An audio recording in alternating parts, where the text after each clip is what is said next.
प्रस्तुत है डॉक्टर राजेश रस्तोगी जी द्वारा लिखित कहानी सुगंधा। श्वेता की भरपूर लात पेट पर पड़ते ही सुगंधा की नींद टूटी। उसने धीरे से लात को अपने पेट से अलग किया और करवट बदल ली। दूसरी बगल से चिपटी स्मिता भी कुनमुनाई। उसने सुगंधा की पकड़ को और मजबूत किया, साथ ही डाल दी अपनी नन्ही कलाई उसके गले में। अब उसका सिर सुगंधा के वक्ष स्थल से रगड़ रहा था। उसका मन भर आया। 2 माह पहले मृत्यु के भयानक जबड़े से उसकी बड़ी दीदी चेतना को दबोच लिया था। निर्दयी को मासूम बच्चों पर भी किंचित दया न आई। उसने पसीज कर एक हाथ से श्वेता को सहलाया और स्मिता को चूम लिया। संवेदना से उसकी आंखें डबडबा गईं। तभी माँ की खाट चरमराई। सुगंधा ने चादर की चिर्री से झांका। वे चादर बदल रही थीं। शायद मुन्ने ने बिस्तर गीला कर दिया था। पिताजी भी थोड़ा उचके और खरखराते हुए बोले, इस बुढ़ापे में तुम्हें यह दिन भी देखना बता था कस्तूरी।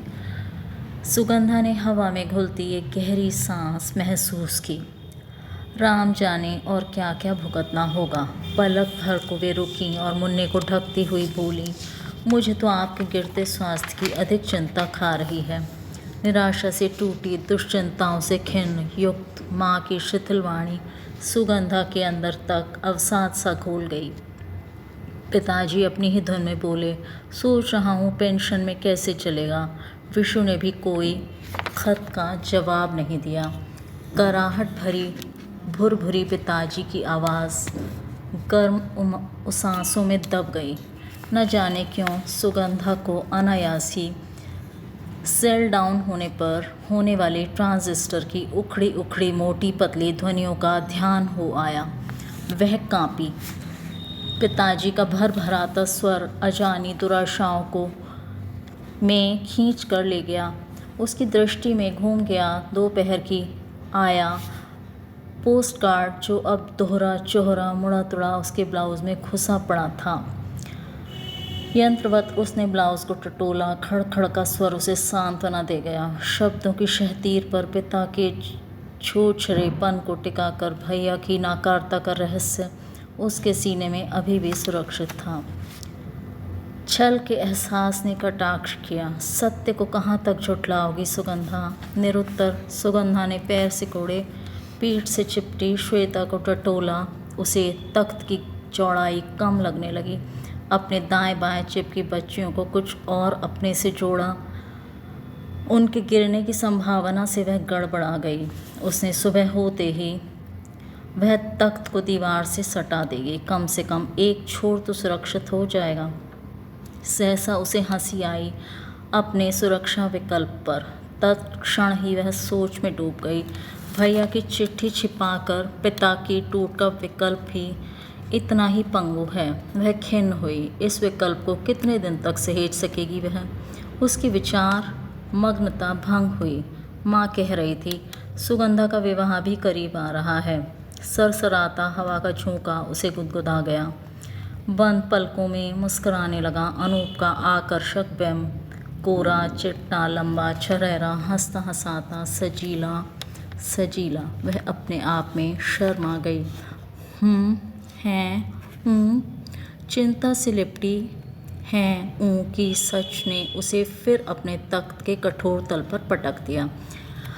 आखिर सुगंधा के ब्याह की इतनी जल्दी क्या पड़ी है आपको। मन ही मन सुगंधा ने भी माँ की हाँ में हाँ मिलाई। सचमुच इतनी जल्दी भी क्या आन पड़ी थी पिताजी को। चेतना दीदी और सुनंदा दी तो विवाह से पहले ही एमए कर चुकी थीं और वह अभी बीए में ही पढ़ रही है।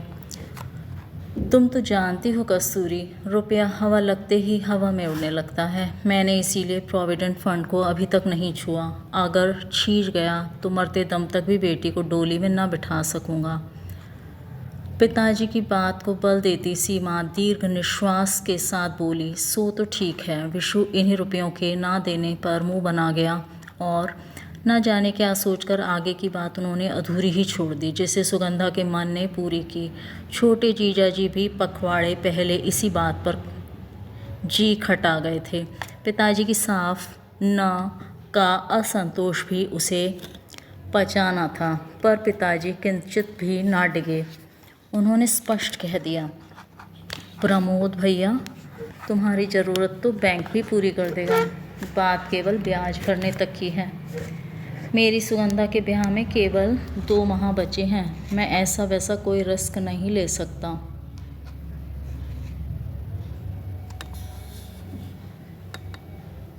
भगवान ना करे वक्त पर तुमसे रकम ना जोड़ी तो। पिताजी इस तो पर ऐसा चिपके कि जीजाजी की 1000 दलीलें भी उन्हें उनसे तुड़ा न सकीं। अनूप अच्छा लड़का है, माँ ने सहज भाव से कहा। हाँ, पिताजी भी सोच से उबरते से जरा पुलके। माता पिता की पुलक से वह भीजी उसकी आंखों में उभर आए वे मादक क्षण जब अनूप परिवार देखने के साथ ही अंगूठी की रस्म भी पूरी कर गया था। उनके जाने के बाद ही चेतना दीदी ने उमंग कर उसको कॉली में भर कर न जाने कितनी बार चूमा था। लहक कर सुगंधा अगल बगल सोई श्वेता स्मिता को जकड़कर दीदी के चुम्बनों को प्रत्युत्तर देने लगी। सुगंधा के बाद इन 3 बच्चों को मैं कैसे संभालूंगी? माँ के थके स्वर ने सुगंधा की पुलक को झटका। सो तो है, पर असमर्थता भरी पर ने माँ की जुबान पर ताला डाल दिया। उन्हें चुप देख वे ही बोले, जामाता के घर से भी बच्चों की बुलाहट नहीं आई। आवाज़ फिर चिंता में से खरखराई, अरे वे अब इन्हें नहीं बुलाएंगे, जामाता जी के दूसरे ब्याह का संदेश भले ही आ जाए। चुभते स्वर में माँ ने अपना पैना अंदाज उगला। पिताजी सोचते से रह गए। सुगंधा ने चोर दृष्टि से माँ की तरफ देखा। वे मुन्ने को थपथपा रही थीं।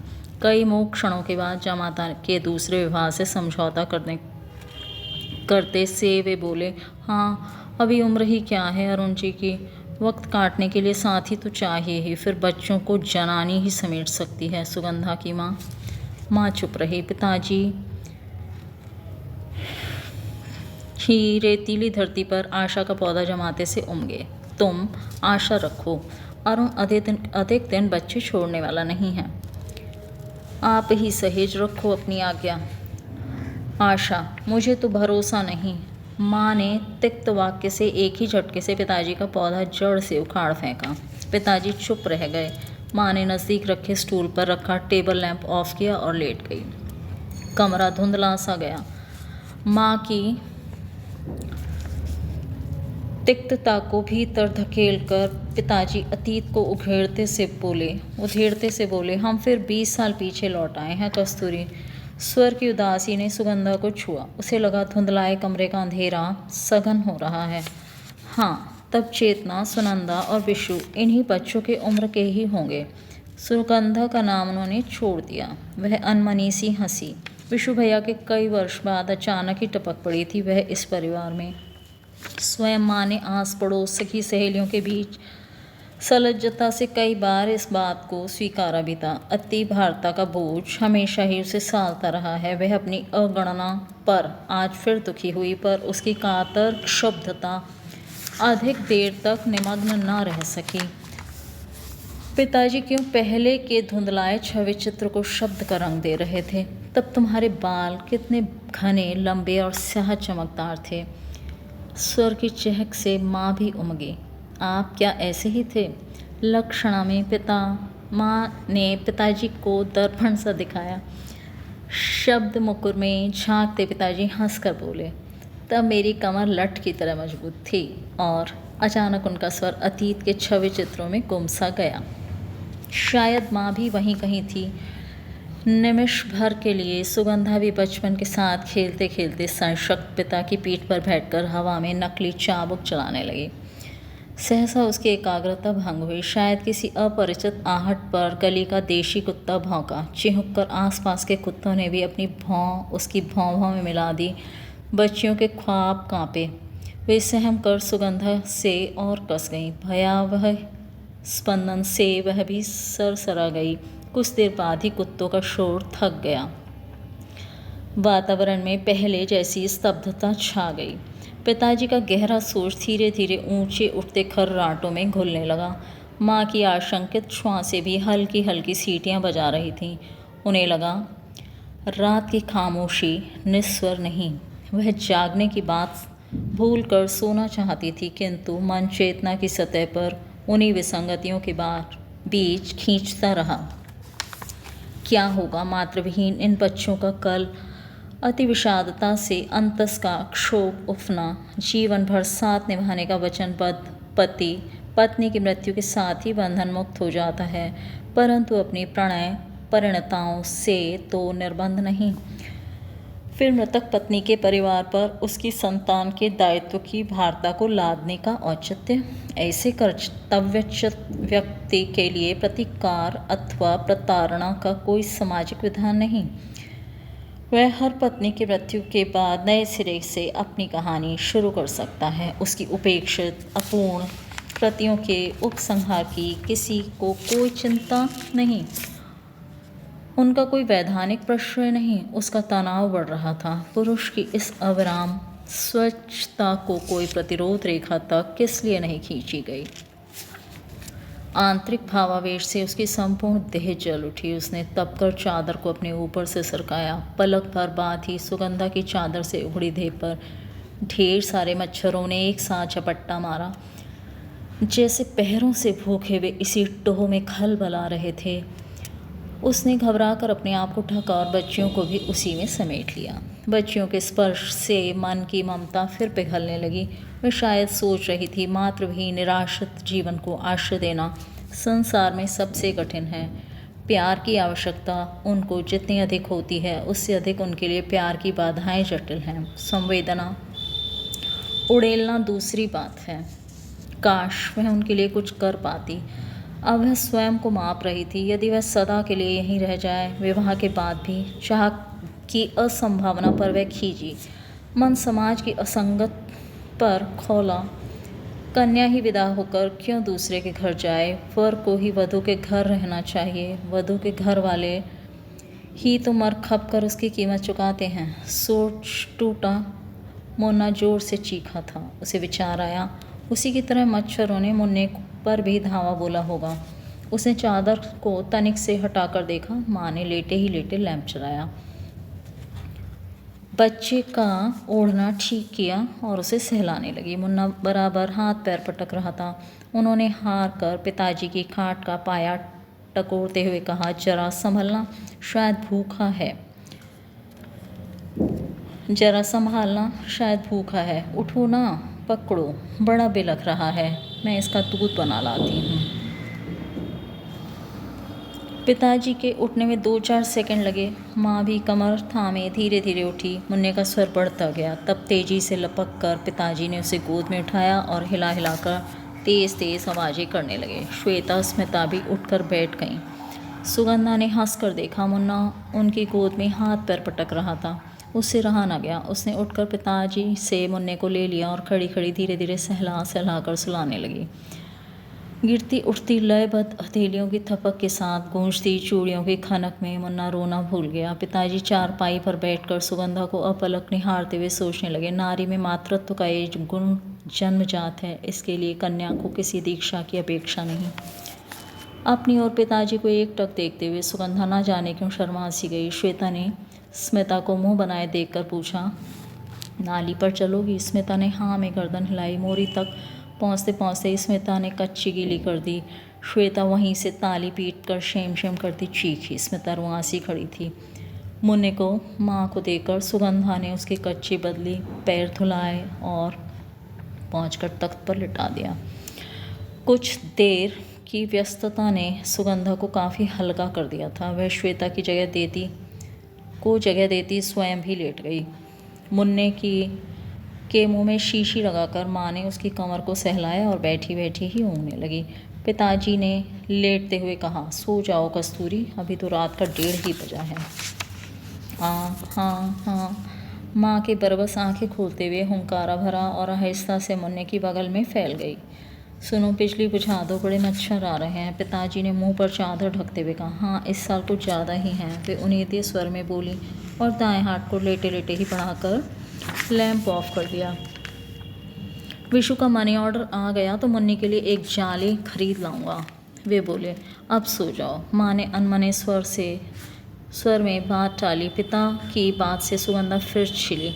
उसके हाथ पुनः अपने ब्लाउज पर चले गए जहाँ पिताजी की आशाओं का तुषारापाती पत्र रखा हुआ था।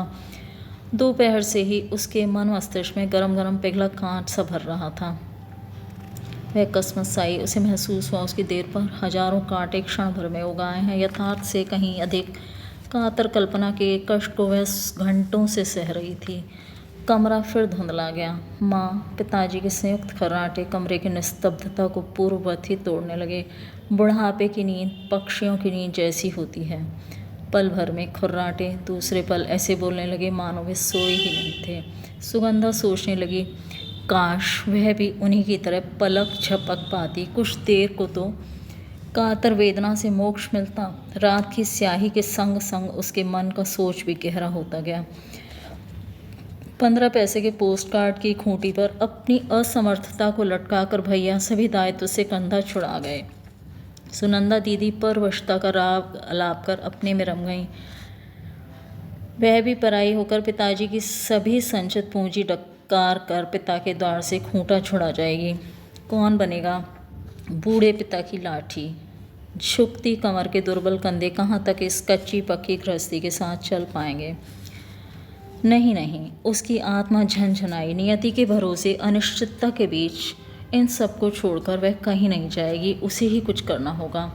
वह निर्णयात्मक भाव से मन ही मन पुदपुदाई। कुछ करने के संकल्प ने उसके सोच को बदला। अब वह स्थिर बुद्धि से अपने परिवार की टूट का विकल्प एक अन्वेषक की भांति खोज रही थी। अनायासी उसे विचार आया, चेतना दीदी की रिक्त पूर्ति इन सभी विषमताओं को पी सकती है। अंधेरी दृष्टि में जुगनू सा चमका। वह प्रकाश से नहा गई। उसने व्यक्तिगत चाहों को परे धकेला। मन मुकुर से अनूप के बिंब को खरोंचा और उस पर अरुण जी का अक्स उतारने लगे। रात की स्याही के तल पर भोर का तारा उगा। उदासियों की उमस घटने लगी और आँखों की अनिंद्रता में मीठी तंद्रा। अब चिर वियोगिनी माँ की ममत्व गंध से सुवासित हो रही थी। स्मिता श्वेता के बीच निश्चिंत सोई। सुगंधा